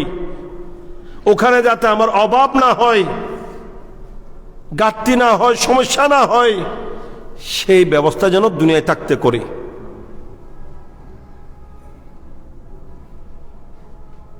বাজার তো নাইনতে হইতে জিনিস নো আনি, রাইতের 12টা বাজে যাতে মশার কোয়েল হডা হই সদায় তো নো আনি, রাতের 12টা বাজে আর দোয়ান খোলা পাইব না, মশার কোয়েল আনিতে পারিব না, না মশার খৌরিখন পরিব।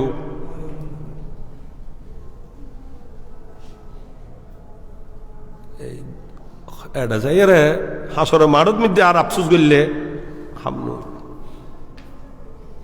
আল্লাহ মালাউল আরদে জাহাবান লাবাগিফতাদাও বি, যদি পুরা জমিন পরিমাণ, পৃথিবী পরিমাণ যদি স্বর্ণের মালিকও হয়, সে স্বর্ণও যদি আল্লাহর রাস্তায় সেদিন দান করে দেয় জাহান্নাম থেকে বাঁচার জন্য, সেটাও কবুল হবে না। সেটা কি হবে না? কবুল হবে না, ওটা কোনো কাজে আসবে না সেই দিন। আর এখানে থাকতে 1 টাকা দিলে ওটা কাজে আসবে।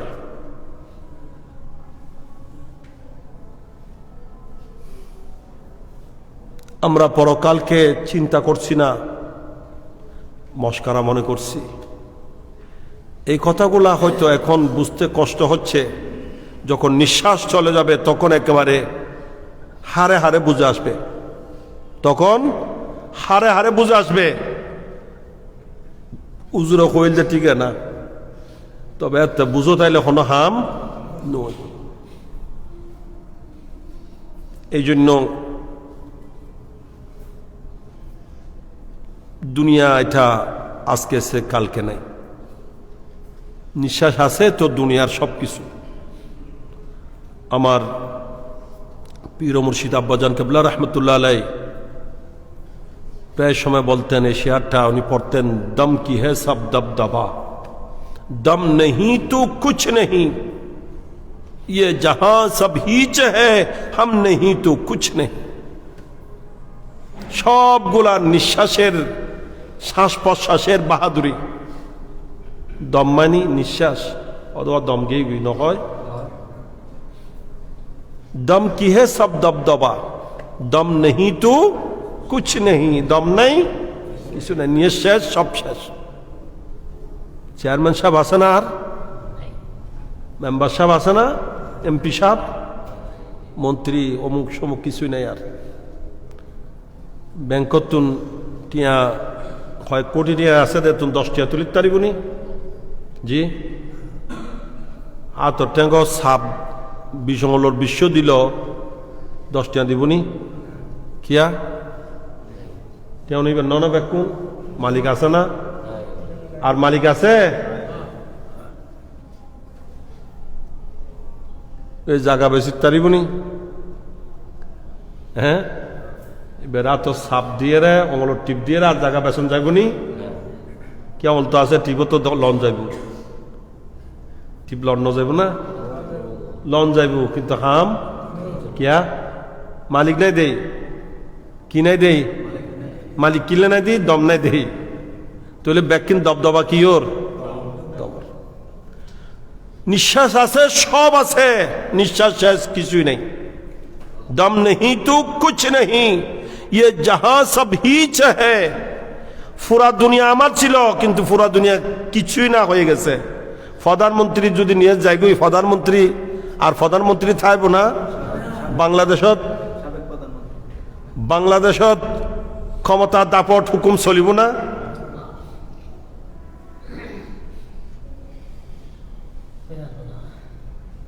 ये जहां सब हीच है, पूरा दुनिया हीच, কিছুই না হয়ে যাবে। हम नहीं तो कुछ नहीं। এই পরকালের চিন্তা করার দরকার আছে না? হতে খবর যাই রে, হ্যাঁ ওই আর মৌলানা জসিমুদ্দিন হই হত্যা গরম পরি উদয় মত আইবের আগে। কি আইবের আগে? আল্লাহ তাআলা বলছেন কোরআনে পাকে, ইয়া আইয়ুহাল্লাযীনা আমানু আনফিকু মিম্মা রাযাকনাকুম মিন ক্বাবলি আইয়াতিয়া আহাদাকুমুল মউত। যা যা করার, যা যা দান করার সব করো, কখন? মত আসার আগে। মত তোমাদের কাছে পৌঁছার, মত হত্যা হয়ে আইব না? আর মত এসে গেল, ফায়াকুলা রব্বি লাউলা আখারতানি ইলা আজালিন করিবিন ফাআসাদদাকা ওয়া আকুম মিনাস সালিহিন। আল্লাহ একটু সময় দাও না, একটু দেরি করো না। লাউলা আখারতানি মানে একটু দেরি করো, একটু তাখির করো। আল্লাহ একটু সময় পেলে আমি কি করব? ফাআসাদদাকা, বেশি সময় না, একটু, ইলা আজালিন করিব, করিব মানে নিকটবর্তী, অল্প সময়, একটু সময় পেলে আল্লাহ এতদিন তো দান করি না, এখন কিছু দান করব, কিছু নেক আমল করি নাই, করব, তওবাতিল্লাহ করব, বায়াত হয়ে যাব, পীর মুরিদ ধরব, নামাজ কালাম ধরব, রোজা রাখবো, হজ করব, যাকাত দিব। হ্যাঁ, মসজিদে কোনোদিন টাকা দিই নাই, এখন দিব। আল্লাহ বলছেন আর দিও না, দেওয়ার সময় শেষ। ওয়ালা ইউখিরাল্লাহু নাফসান ইযা জা আজালুহা ওয়াল্লাহু খাবীরুম বিমা তা'মালুন। আল্লাহ তাআলা স্পষ্ট ঘোষণা দিয়ে দিচ্ছেন, জানিয়ে দিচ্ছেন, আমি সিস্টেম রাখি নাই কারণ মৃত্যু এসে যাবে আবার দেরি করব, এই সুযোগ নাই। বন্দার আমল করিও না, আর করার সময় নাই, শেষ। সময় কি হয়ে গেছে? ফুরিয়ে গেছে। পরওয়ারদিগার আলম যে কথাগুলো বলছে, এগুলোর উপর আমাকে এবং সবাইকে আমল করার তৌফিক দান করুন। আমরা যেন চিন্তা ভাবনা করে চলি, মন পূজারি না হই, এই আজে বাজে অসৎ খেয়াল ধ্যানের মধ্যে যেন না থাকি। আমরা দুনিয়ায় কি জন্য আসছি সেটা যেন মনে রেখে সেই ব্যবস্থা যেন নিই।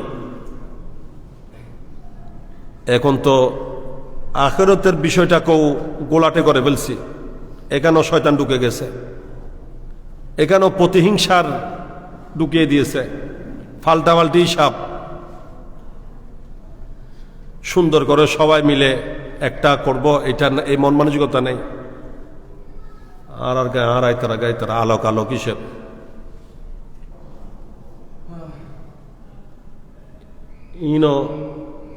ইনো শয়তান ষড়যন্ত্র, কুমন্ত্রণা, নেক হাম ভালো হাম যত বড় হইব, নিয়ত শুদ্ধ, হাম বেকার। কি সব কিছু কিসের উপর নির্ভর? ইন্নামাল আমালু বিন্নিয়া। সমস্ত আমলের সওয়াবের দারমদার, এটার ফায়দা, লাভ, উপকার নিয়তের উপর নির্ভর করবে। ইতারা গড় দেয় আয় গরির ফাল্টা কান হিসেব গরির, এই লেখে আলত গড়ি, কোনো ফায়দা নেই।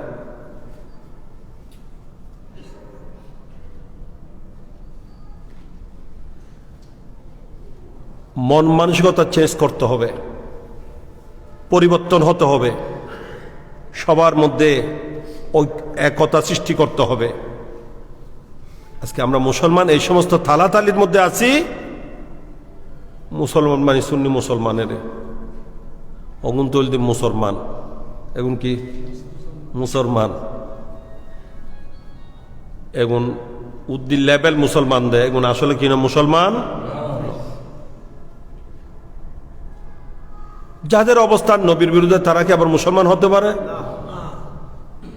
যারা নবীর শান মান সহ্য করতে পারে না, তারা কি নবীর উম্মত হতে পারে? কখনো না।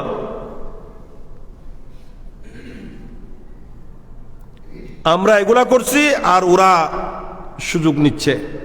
ওরা কি নিচ্ছে? সুযোগ নিচ্ছে।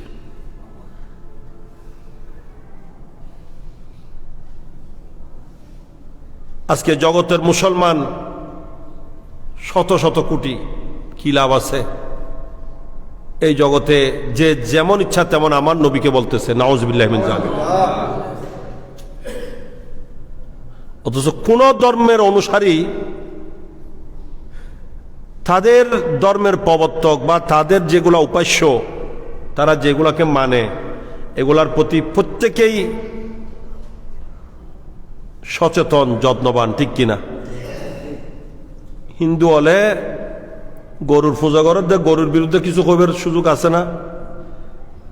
আছে না? ইন্ডিয়ার মধ্যে গরুর গুস্ত বলি হই, আসলে দি সলর গুস্ত, মহিষর গুস্ত, গরুর গুস্ত, গরু জরাই বলি কই, গরুর গুস্ত বলি কই, মারি ফেলাইতে পর্যন্ত আছে।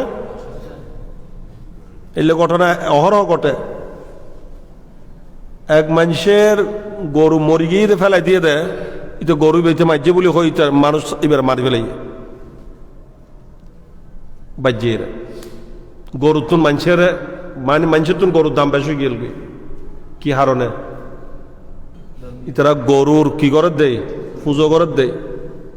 আচ্ছা, কোন ইহুদির কাছে ইহুদি ধর্মের নবীর বিরুদ্ধে কিছু বলা যাবে? ঈসাইয়ের কাছে ঈসা আমাদের ধর্মে তো অনুমতি নাই, তারাও কোন নবীর বিরুদ্ধে একজন আরেকজনের বিরুদ্ধে কিছু বলতে পারবে? অর্থাৎ প্রত্যেক ধর্মাবলম্বী আপন আপন ধর্মের প্রবর্তক যারা, তাদের প্রতি সজাগ, সচেতন, অত্যন্ত একনিষ্ঠ, মুখলেস যাকে বলে।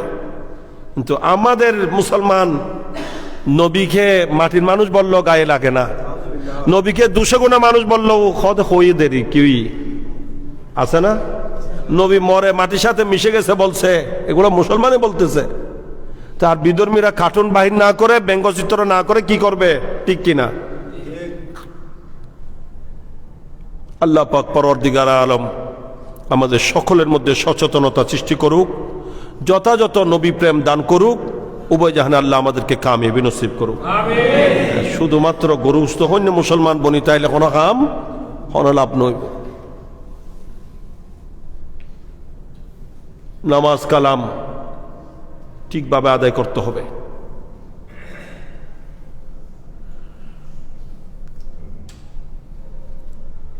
এখন তো বড় সুযোগ, শীতকালে বড় সুযোগ কি পরিবেশ? ফজর নামাজ গরম হালে না রাত সুরদে ঘুম ন হয়, হয়তো তার ন হয়, কিন্তু শীতকালে তো রাত বড়, ফিট দরদ গড়ায় উঠিব এতক্ষণ ঘুম যাইতে। এফাজত জমাত খটায় পরে আলাদ মনজ সিম তারা, হ্যাঁ 38 5:35 আরো দেরিও বলুন যাবো, সমস্যা নাই। 6টার পরে সূর্য উঠে, 6টা 12 কি 13 মিনিটে সূর্য উঠে, হ্যাঁ 16।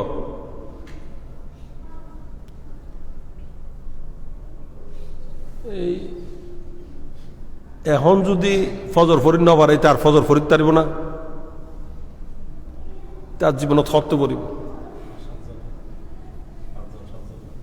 5জন 7জন। আফসোস, কি হারে নড়িন না পারে? শুধু অলসতা, শুধু শয়তানি। এই যারা এইভাবে অনেকে আছে বদভ্যাস হয়ে গেছে, নেশার মতো রাত ভর মোবাইল টিপি, মোবাইলের মধ্যে রাত শেষ। ইয়া কি হচ্ছে? মোবাইল টিপির মধ্যে রাত শেষ। ফজরের দিনের বেলায় 10টা বাজো 12টা বাজো ঘুম থেকে উঠবে না, 10টা বাজে উঠিয়ে রে বস বেড়া শুক্র লই পরুর গাঁটত গিয়ে মুখ ফালিয়েছে, কি করছে দে? মুখ ফাইলে দে। ওজো হালাম আছে না,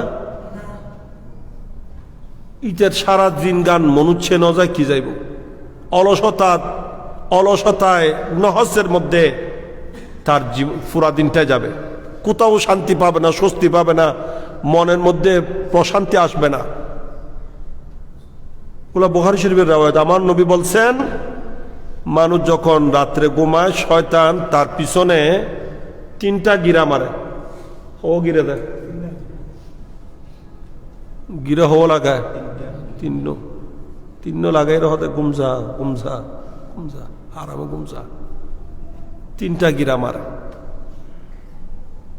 আমার নবী বলছেন, যদি ফজরের আগে ফজরের সময় যদি উঠে যায়, উঠে যদি আল্লাহ তসবিহ তাহলিল পরে, তখন একটা গিরা খুলে যায়, একটা গিরা ঘুমোতেন উঠি। এরা দোয়া আছে না, দোয়া পড়িব, তসবিহ তাহলিল পড়িব ইন অজু বানাইবার আগে। এরপরে অজু বানাইতে গিয়েল যেতে অজু করছি আর নবী হতে গিরা আর খুলি গিয়ে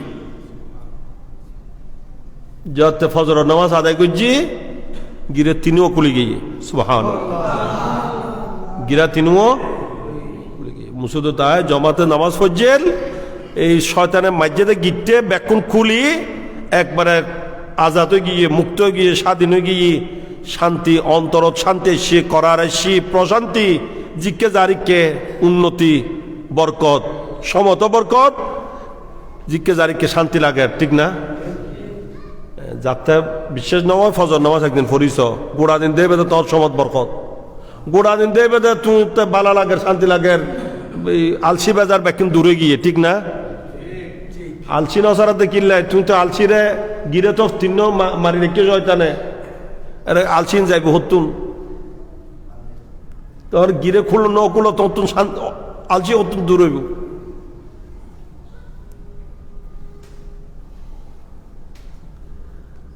তাহলে নবী হদ অজু বানাইতে গিয়েও দে, অজু বানাইবার সময় নাক ভিতর পানি বালা করে ঢুক, ইনো হাদিসের হতা কিয়া নবী হদ শয়তানের নাক ভিতর এটা শুধু ডুকে ধরে বাসা বান্ধি, কি বান্ধি মাহরে জালবুনে দিলে জালবুনি দিয়ে বাসা বান্ধি রেখে শয়তানে এর ভিতরিতে কি লই আশ্রয় লই, এর ভিতর বা বান্ধি তুমি অজুর পানি ভালা করি যাতে ঢুকাইবে তো ইতে তন না কর বা শয়তানত বা ভাঙিব, তত আলসি বাজার দূর হইব।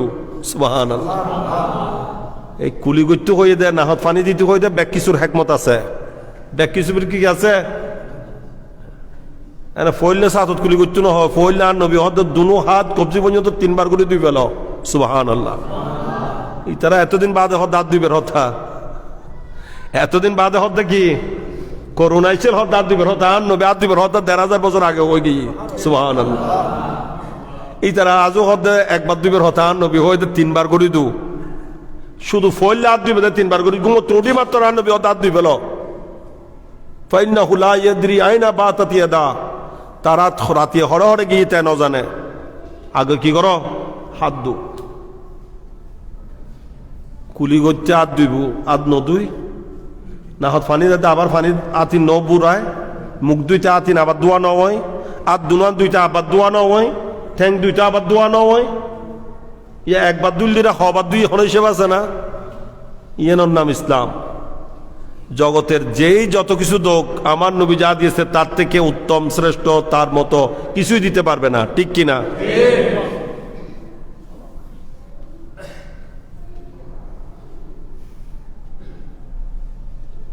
এই ফজরত নমাজ নফরি গুম যায় দে গুণর আজাব জাহান্নামত আর নবী হদায় গেই দিয়ে দে দি হঠাৎকারের লোয়ার বিছানাত শোয়া রেখে, কি এর বিছানত লোয়া ইয়েন লোয়া নাই, ইয়েন আগুনে জ্বলি আগুনের রূপ ধারণ করছে, বিছেন ইয়েন কি অনরে লোয়ারে অনুভূতির ফেলাইলে লোয়া থাকে না, কি হয়েছে কি আগুন দেখতে মনে হবে অনেরে, আগুনের বিছানার মধ্যে শুয়ে আছে, তার মাথার উপর থেকে একটা বড় পাথর এসে এমন ভাবে মারছে, হাঁক ডাক দিয়েছে, চিৎকার করছে বাপরে বাপরে করে, আর পুরা মাথা কি চূর্ণ বিচূর্ণ হয়ে গেছে। একটু পরে দেখলাম আবার আগের মতো হয়ে গেছে। আবার কি আগের মতো, আবার আগের মতো হওয়ার দেরি দেখছি আবার পাথরটা উপর থেকে আসছে। এই পাথরের বাড়ি যখন আসতেছে তখন চিৎকার করতেছে, আর পাথর এমন ভাবে জোরে মারছে মুহূর্তের মধ্যে চূর্ণ বিচূর্ণ হয়ে গেছে। আবার একত্রিত হচ্ছে, আবার সুস্থ, আবার বাড়ছে। জিব্রাইল বলো দেখি এরা কারা? তখন জিব্রাইল বলে, ইয়া রাসূলুল্লাহ, ফজরের আজানের সময় আরো ল্যাপটুসক ভালো করে দিয়ে ঘুমাইছিল, ফজরের নামাজ পড়ে নাই, যে এই ঘুমের মধ্যে ফজরের রক্ত কজা করছে, তাদেরকে এই শাস্তি জাহান্নামে, নাউজুবিল্লাহ মিন যালিক।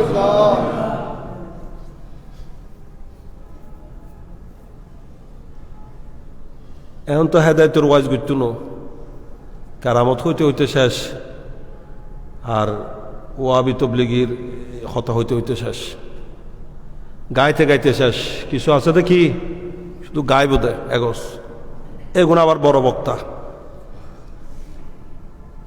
বড় বড় ফিস দিয়ে রানিব। ইংলিশ টিংলিশ করতে এলে তো টুস ঠাস কিছু করতে এলে তো একবারে বাপসে বাইশটা দেবে, তুন বড় বক্তা তো আর নাই। এটা ইংলিশের কি হাম আছে? এটা ইংলিশের হন হাম আছে নাকি? নাউজুবিল্লাহ মিন যালিক।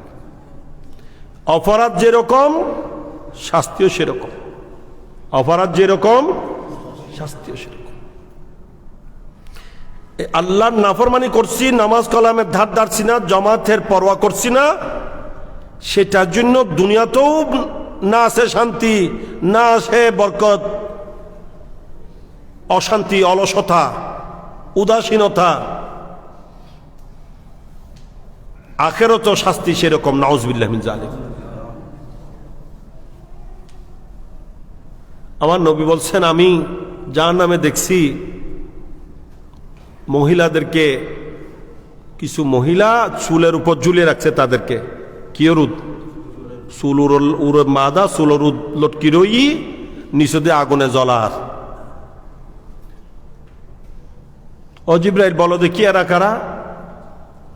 তখন বলে, জিব্রাইল বলেন, ইয়া রাসূলুল্লাহ, এগুলা আপনার উম্মতের ওই সমস্ত নারী, ওই সমস্ত নারী যারা চুলকোলা রেখে বেপর্দা রাস্তাঘাটে ঘোরাফেরা করছিল, পরপুরুষকে দেখা দিয়েছিল, তাদেরকে আল্লাহ পাক জাহান্নামে এইভাবে শাস্তি দিচ্ছেন, নাউজুবিল্লাহ মিন যালিক। এই বেপর্দা চলিলে, চুলকোলারায় মানুষের চুল দেখায় দেখায় চলিলে শাস্তি আছে না? অপরাধ জিললে শাস্তি হইলে, অপরাধ যেই ধরনের শাস্তিও সেই ধরনের।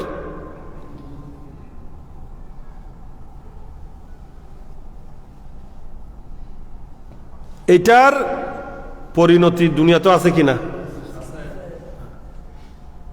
নামাজ নফরত দেয়, বেনামাজি ইতে কত বড় মারাত্মক।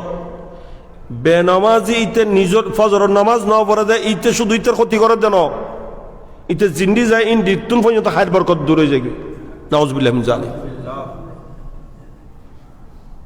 ঘটনা শুনে রাখুন, হুজুর গৌসে পাক রাদিয়াল্লাহু তাআলা আনহুর দরবারে এক মুরিদ আসলেন। মুরিদর সমস্যা হইলে হার হাসে যাইব, তাহলে ফিরোর হাসে যাইতারা দেয়, ফিরোরের সমস্যার হতা কইত পারে দেয়, ফির হইলে অন পড়িব, ঠিক না? ফিরোর দ্বারা হাসে যাই না পারলে ফিরোরের সমস্যার হতা কইব কেন, সমাধানও লইব কেন?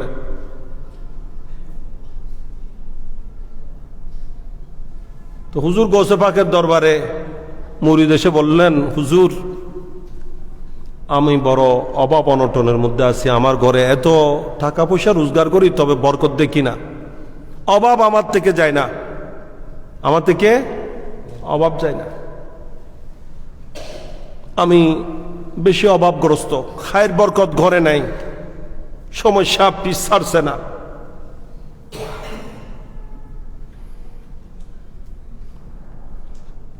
এ পীর না পিরানে পীর? হ্যাঁ, ইনি তো পিরানে পীর, ইনি ইসিম দেন নাই, এই ঘর ওই ঘর ইবে এতবার হুজু ইনফর ন হয় কি হই, আর গোসে ফাঁকে হদ দে এক কাম করো, ওই ঘর দুয়ারত মধ্যে একখান ফদ্দা লটকা দাও, গই ঘরের দরজা একটা কি দাও? পর্দা। তোমার ঘরের দরজার মধ্যে কি নাই? পর্দা নাই। ঘরের দরজায় কি নাই? পর্দা নাই। তোমার ঘরের দরজায় একটা পর্দা ঝুলিয়ে দাও। গৌসে পাকের নির্দেশ মোতাবিক সে গিয়ে ঘরের দরজায় পর্দা ঝুলিয়ে দিয়েছে।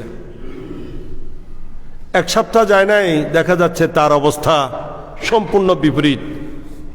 তার ঘরে খায়ের বরকত, তার অভাব অনটন দূর হয়ে গেছে। শান্তি উন্নতি অপুরন্তভাবে আল্লাহ দান করেছেন। বড় চিন্তিত হয়ে গেল, কিরে আর এখনো তসবি টালিল কিছু নদীল হন ইসিম করতে নগল, শুধু একখান ঘরত দুয়ারত ফর্দা দিবে কই না, আর এতাইন অশান্তি ব্যাকিন দূরে গেল গই, অভাব ব্যাকিন দূরে গেল গই। আর ঘরত এতদিন খায়ের বরকত কিছু নদীর এত পয়সা হামার দিয়ে কোনো তোয়াই না পায়, ইয়াইন ব্যাকিন এক কগে কেন আগেল গইবে কেন তারা শুধু একখান পর্দা দিয়ে রে। হ্যাঁ, তা আমার গৌসে পাকের দরবারে পুনরায় হাজির। হুজুর, কি ব্যাপার, তোমার সমস্যার সমাধান হয় নাই? হুজুর, সমস্যার সমাধান হয়েছে, সেই জন্য আছে। কি সমস্যার সমাধান হলে কেন আসবি? বলো, হুজুর সমস্যার সমাধানের জন্য আসি না, সমাধান তো হয়ে গেছে, তবে আমার বুঝাচ্ছে না এই সামান্য একটা ব্যাপারে আমার এত পরিবর্তন কেমন হয়েছে, একটু শুনে রাখুন। গৌসে পাক রাদিয়াল্লাহু তাআলা কি উত্তর দিচ্ছেন? গৌসে পাক রাদিয়াল্লাহু তাআলা বলছেন, একটা পর্দা করার কারণে, ঘরের দরওয়াজায় একটা পর্দা দেওয়ার কারণে, পর্দা ঝুলিয়ে দেওয়ার কারণে তোমার অভাব অনটন দূর হয়ে গেছে, তোমার ঘরে খায়ের বরকত নাজিল হয়েছে, শান্তি উন্নতি লাভ করেছ। তার কারণ এতদিন তোমার ঘরে যখন পর্দা ছিল না, এই তোমার ঘরের সামনে দিয়ে মানুষ চলাচল করে, এখানে অনেক বেনামাজি চলাচল করে। কি বেনামাজি? নামাজ নাই, খালাম নাই, দিন ধর্ম নাই, ফজর উড়ি নমাজ গান ন পরে দিন রাষ্ট্রবাজে উড়িয়ে রে মুখ ফাইলে হই দিয়ে গুনেরি। হ্যাঁ, এইটা দললে মনুষ গড়, সে যখন তোমার ঘরের দরওয়াজা দিয়ে গেছে, তখন তার নজর যখন তোমার ঘরে পড়েছে, তোমার ঘরের খায়ের বরকত দূর হয়ে গেছে। তোমার ঘরের খায়ের বরকত দুর্বৃত হয়ে গেছে। এই জন্য তুমি বরকত পাও না, শান্তি পাও না, অভাব অনটন তোমার পিছ ছাড়ে না। আর এখন যখন পর্দা দিয়েছো ঘরে, পর্দা ঝুলিয়ে দিয়েছো ঘরের দরওয়াজায়, এখন কিন্তু আর তার দৃষ্টি তোমার ঘরের ভিতর যাচ্ছে না, পর্দা সবগুলাকে আটকিয়ে রাখছে, যার কারণে তোমার ঘরের খায়ের বরকত ফিরে এসেছে। সুবহানাল্লাহ।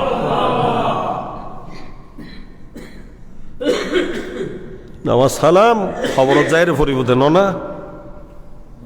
হ্যাঁ, নামাজ সালাম খবর যায় পরিবর্তে না। এই সময় যদি, এই শীতকালেও যদি নামাজ, ফজর নামাজ পড়তে না পারে, আর কখন পড়তে পারবে? ইয়া মাগরিব অর্ধে 5টা বাজে না, আর ফজর অর্ধে 5টার পরে,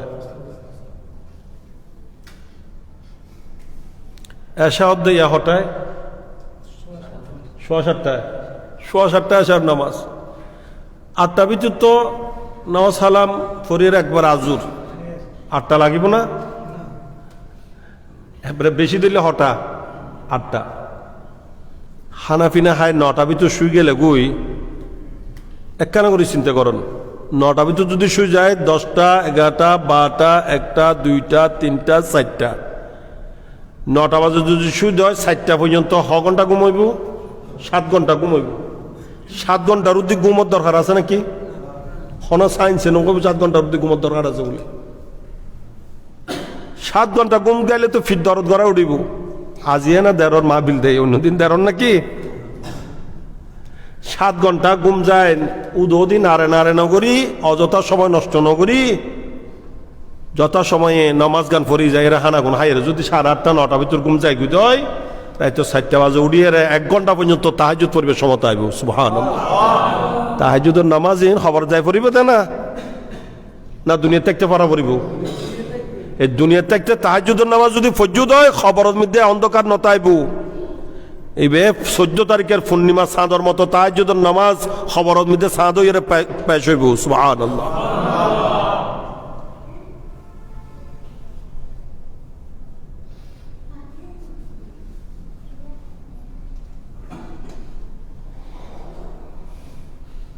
চারটা বাজে উঠিলে 5টা পর্যন্ত ঘন্টা, 1 ঘন্টা 12 রাকাত তাহাজ্জুদের নামাজ, 8 রাকাত 12 রাকাত পড়তে পারিব। 12 রাকাত ইচ্ছে মজি পড়তে পারিব। একবারে বড় বড় সূরা দি পড়তে চাইলে সূরা ইয়াসিন, সূরা মুজাম্মিল, আরো যত যত বড় বড় সূরা জানুন ব্যাকুন দি পড়তে চাইলো পড়ানো সম্ভব হইব। তসবিহ তাহলিল খুদার হাসে আল্লাহর দরবারত কান্নাকাটি করন। তাহাজ্জুদের নামাজ এটার জন্য আজান দেওয়া হয়, আজান নাই, এটা মুয়াজ্জিন আজান দেন, এটা আল্লাহর পক্ষ থেকে আল্লাহ নিজে আজান দিয়ে থাকেন।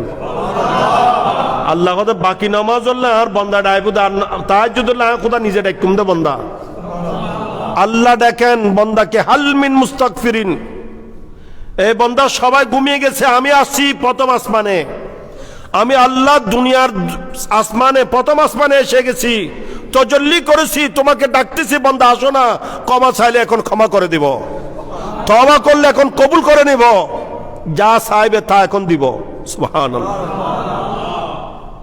আল্লাহ ডেকে ডেকে দান করেন, সেই সময়টা হচ্ছে তাহাজ্জুদের সময়। সুবহানাল্লাহ।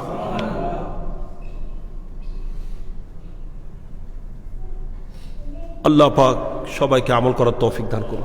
আমিন। বিসমিল্লাহির রহমানির রহিম।